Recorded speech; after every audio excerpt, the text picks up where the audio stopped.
Chers compatriotes, la République de Djibouti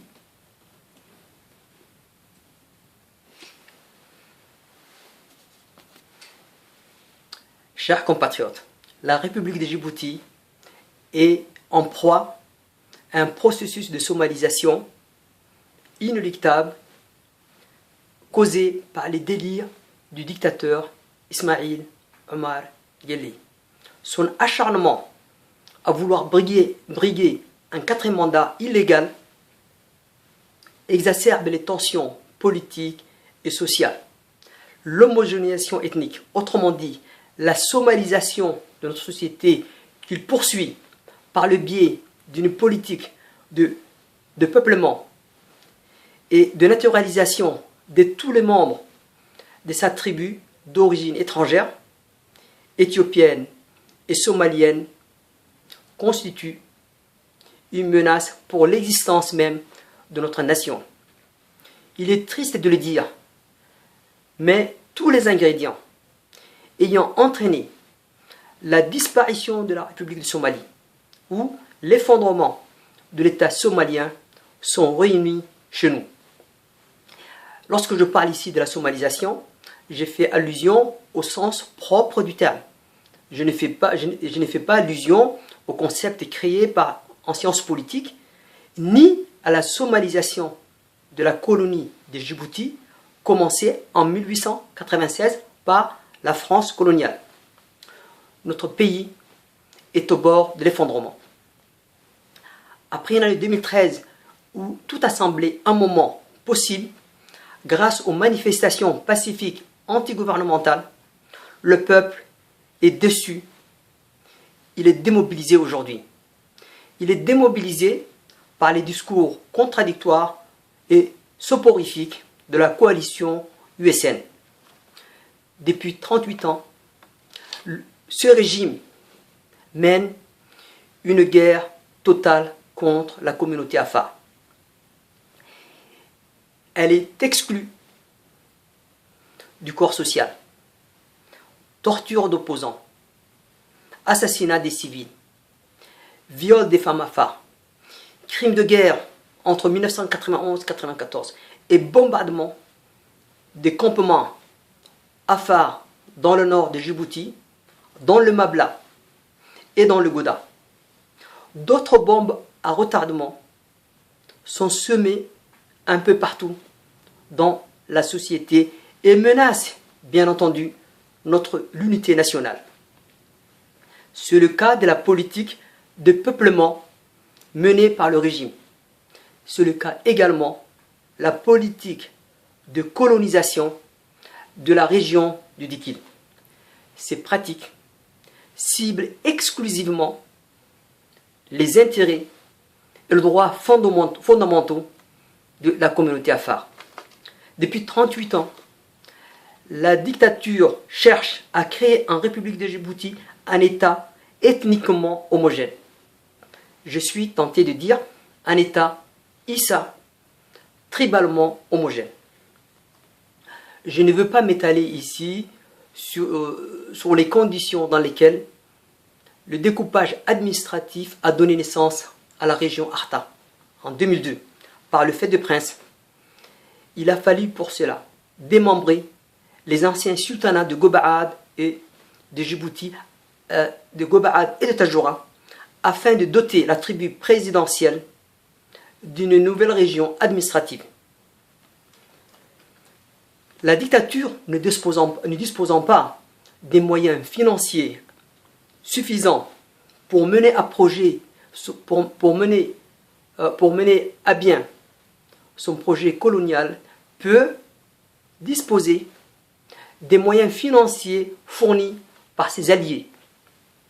En effet, l'homogénéisation ethnique du pays, la colonisation de la région du Dikil et la politique d'accueil de réfugiés se déroulent avec la contribution financière des organismes des Nations Unies, des Européens et des Américains par le biais de l'USAID. Nous savons que les réfugiés politiques, que les réfugiés accueillis à Djibouti constituent une de vaches à lait du régime.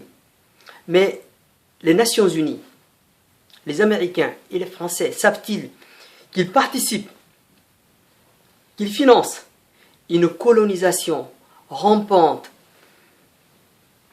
qui est en train de déposséder les Afars de leur terre ancestrale? Savent-ils qu'ils sont complices des crimes commis depuis 1977 contre la communauté Afar? Depuis 1977, les membres de la tribu présidentielle en provenance d'Éthiopie et de la Somalie sont installés dans la région d'Ali Sébié. C'est un véritable foyer de peuplement, car c'est l'État djiboutien qui fournit la logistique. Récemment, le chef de l'État s'est déplacé à Ali Adé pour parrainer, inaugurer le transfert des populations Issa à Djibouti. Et ce projet a été financé en partie par l'Union européenne à hauteur de 108 millions de francs Djibouti. Et l'ambassadeur français en personne, Joseph Da Silva, l'a parrainé le 19 mars 2014, voire la nation du 23 mars 2014. Deux organismes des Nations Unies, le PAM et le HCR, participent activement à la politique de colonisation. Il paraît que la majorité des réfugiés accueillis à Djibouti sont somaliens.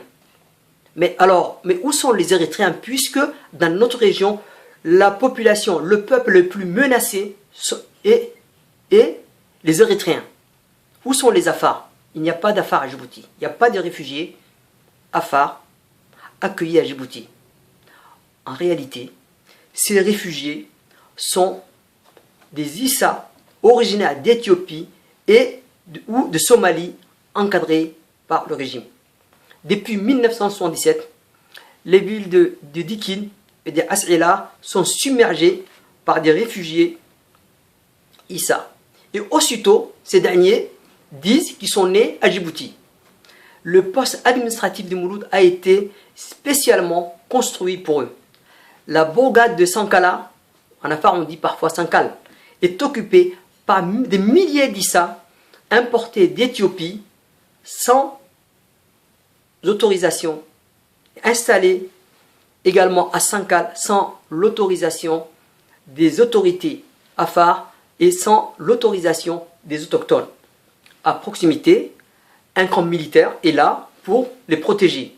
Ces familles bénéficient d'une politique de sédentarisation établie par la présidence, de forage d'eau, écoles et les premières structures de soins et de santé sont aménagées pour répondre aux besoins, à leurs besoins. Pendant ce temps, dans le nord, les Afars meurent de faim ou sous les bombardements de l'armée tribale. À Sabalou, Bondara, Kalat Degeina, Morahtou et ses environs, des retenues d'eau ont été aménagées afin de rendre permanent l'occupation de ces localités Afar par des colons Issa. Le contrebande des milices Issa qui passaient auparavant dans l'arrière-pays d'Ali Sébié passe maintenant entre Garsel et Dabba et Sankala près de Sabalou, derrière Tamiro. Une nouvelle zone d'influence Issa est en train de se dessiner ainsi. Je vous conseille de jeter un coup d'œil sur la carte de Djibouti et vous allez voir comment la région des Dikil est en train d'être encerclée aussi bien du côté de Djibouti que du côté éthiopien. Un projet agropastoral de l'IGAD, connu sous le nom anglais des SeaWorld, en français mécanisme d'alerte et de réponse rapide, de prévention et de règlement de conflits agropastoraux, a été lancé à Bakéré pour faciliter encore l'implantation de nouvelles populations étrangères. On peut lire dans le rapport de novembre 2007 de SeaWorld, étude de référence faite sur Dikil, le mensonge suivant, je cite: la région de Dikil a la particularité de regrouper les deux principales composantes de la population nationale, les Afars et les Issa. La dictature, c'est vraiment comment mentir et manipuler l'opinion internationale. Depuis quand la région de Dikil est habitée par les Afars et les Issa? Bien sûr, nous savons que la ville de Dikil, dans la ville de Dikil, il y a des Issa. Ces Issa ont été installés en 1930 par force par la colonisation française. Les autres membres de l'IGAD savent-ils que sous le déguisement de projets agro-pastoral, ils financent une véritable colonisation du pays Afar? Le projet colonial de la dictature ne s'arrête pas là. Tout l'ancien sultanat Afar et ses environs sont menacés, y compris côté éthiopien. Des militaires djiboutiens déguisés en civils harcèlent chaque année le nomade Afar de la région d'Obno. Je me demande si l'autorité éthiopienne cautionne cette politique de peuplement par force, entrepris, organisée, soutenue et financée par le gouvernement djiboutien. Quelle est la face cachée de cette politique qui se veut pro-Issa?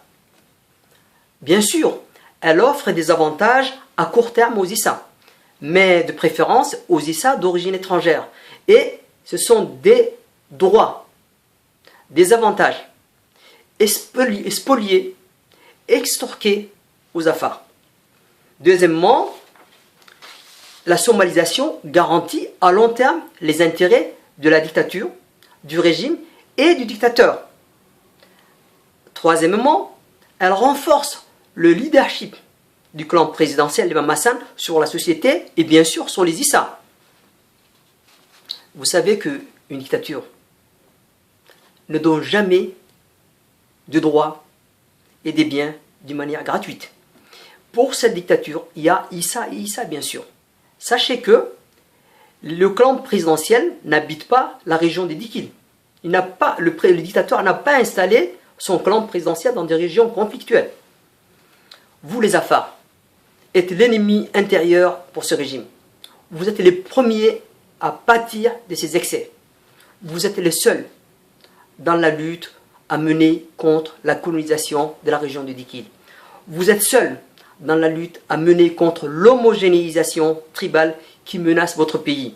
Vous êtes seuls et isolés parce que les Issa, les Gadaboursi, les Arabes ne peuvent pas être solidaires de vous parce qu'ils ne sont pas affectés par l'expansionnisme territorial. Ils n'ont pas de terres ancestrales à défendre à Djibouti. Leurs femmes n'ont pas été violées. Leurs civils n'ont pas été sommairement massacrés. Alors, il est normal qu'une communauté majoritaire, une communauté qui possède 87% du territoire national, soit celle qui doit le défendre avec le plus de détermination et d'acharnement. Il est normal que la communauté la plus persécutée œuvre pour l'éradication totale de ce régime. Il est normal que les Afars consentent davantage de sacrifices parce qu'ils ont le plus à perdre avec cette dictature et le plus à gagner avec la démocratie. Vous les Afars, vous n'avez pas le choix. Votre avenir national et régional dépend de la disparition de la dictature djiboutienne. Vive le peuple djiboutien. Vive la démocratie. Vive la RD. Vive Ougouta Tossa. À bientôt.